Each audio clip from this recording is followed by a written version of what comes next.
What's up guys, this is Cher talking, welcome back to my channel. In today's video I'll be giving a preview for the second summer banner. Well, we got all the information because of a video and we'll be going to Reddit in a post by Hands43. As always, thank you so much for this amazing job. And we have all the information about the JP version compared to the global. And the second banner brings 3 different units. The first being Coppelia, and they buffed her dexterity and agility. And they buffed agility so that you can use her martial arts skills. I know her STR is not that high, but it doesn't matter as much because agility is still better than just STR. Her dexterity is pretty high for her gun skills as well. She's a farmer, she's not a character for long fights, so hence why she has very bad endurance and will. Well, on the end of a turn, she gets 1 BP, recovers, and cleans. Well, it's a combination of robots' passives. On the beginning of all turns, she grants herself a heat up of 10% increase in damage up to a maximum of 5 times in battle, reaching as much as 50% on max. She also recovers 3 BP when she kills a target. So, it's nice because she can actually do some combos. One of those, she would need Enya in order to get enough BP. And then fired up 7, that means a total of 90% on long fights, but 50% most of the time.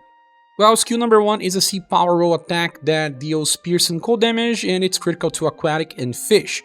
The third one, it's also roll, pierce and cold, but instead of sea power, it's triple has power, but also comes with a price of 24 LP. She starts with 99, it doesn't matter, she's just a farmer. And it's also critical to aquatic and fish. So when she opens the fight, she will use the third attack, then on the second turn she uses the first, and then on the third she can use the third attack again. For farming means that she can solo the first and the third wave, but if you have Enya and bring her, in events you can attack 2 times with the third skill instead. This is also the same elements as the latest platinum version of Cordelia if you have her, and then you'll be able to use the 2 characters to finish story farming, especially with the newest formation. She also has a second attack that's Column, piercing cold as well, and it's also critical to aquatic and fish. It's only 8 power, means that it can work in story farming, but it should not do enough damage to kill enemies in events. Well, she's very simple, just damage, pierce, and cold. This is a very strange combination for gunners, very unique, but nothing too special here. Then the second character is Lyza, and she got some buffs to endurance and will to resist better damage since she does not have any sort of damage reduction passive. They buffed her agility a little, but nothing stellar. She still has the same passives. That means 20% increase in damage, starts the fight with 12 BP, 15% increase in damage, recovers 2 BP when attacking weak targets, and fired up 7 for a total of 70% increase in damage when landing weak attacks, and she gets 5 BP per turn when attacking weak attacks, starts with 12 BP as well. Now, skill number 1 is just E-Power, AoE attack that deals blunt damage. Well, it's just nice to use on rotation. The second skill uses 12 BP. It's a fast single target blunt and cold attack, and after that she enters an evasive counter stance, and when directly attacked she will counter with a triple S single target only blunt attack. Well, it's a bummer because she needs to hit weak targets, so you will only be using this against enemies weak to blunt. And even then she needs to counter many times in order to get enough BP to use the skill again. But, well, when she opens with this attack, she gets 2 BP. That means that she actually needs to counter another 4 times in order to get enough. Then skill number 3 is Dream Super Combo from SaGa Frontier 1, and it's different here. It attacks between 3 to 5 times, it costs 15 BP. Each hit deals a power attack and boosts her own attack by 15% on max level, so each new attack will do around 5% more. If she gets 5 hits, it's the strongest attack in the game. If she gets 3 hits, it's already high level 4S damage. But it's restricted to turn 2.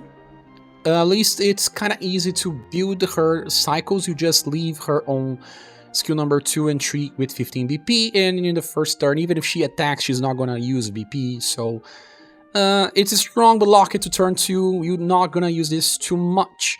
This character actually requires the global axis style to shine, and I will talk more about this on a review.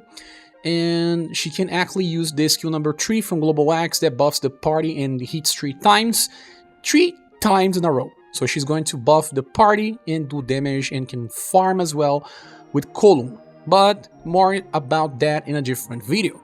The last character is Candy, and they buffed the status of the character, raised the agility to be 110 and STR to 94. As you can see, those are now very offensive status.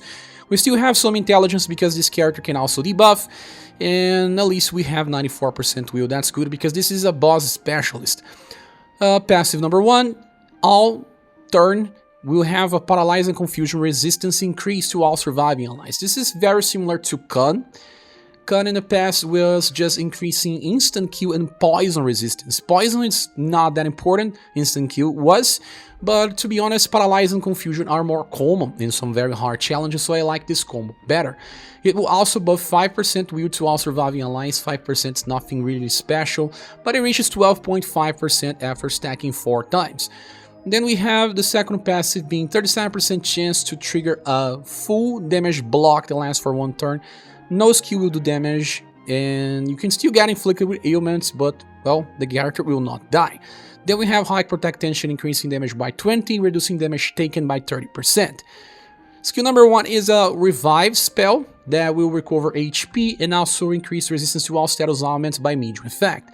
Those are not that important, but it's just an extra maybe if you want to increase the chances of resisting something in the tank slot of Rising Phoenix formation, for example, may help, but don't rely on this. The second one is a 5 EP skill that recovers HP and buff all resistance of status to the party.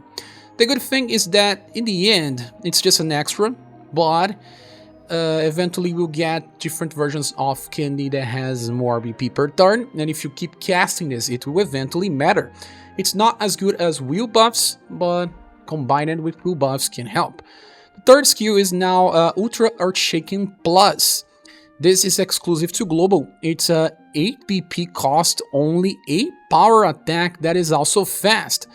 So you can actually be using this attack in a back row because it's fast, and you will always be able to use it on turn 1 and then again on turn 3 for some farming setups. This skill is also available on this version of Coppelia if you have the Platinum style, and since she gets 3 BP when she kills a target, that means that she can actually use this 3 times in a row for Final Lyza. Will be very nice to inherit this attack. Kenji is kind of a boss specialist. Sadly, he uses 5 BP but only gets 3 per turn. That means that you will not be capable of healing every turn. It's not something better than Diana, for example, or even Time, but Candy gets future styles and you can actually interchange the inheritances and make it work better. Well, this banner is also kind of skippable.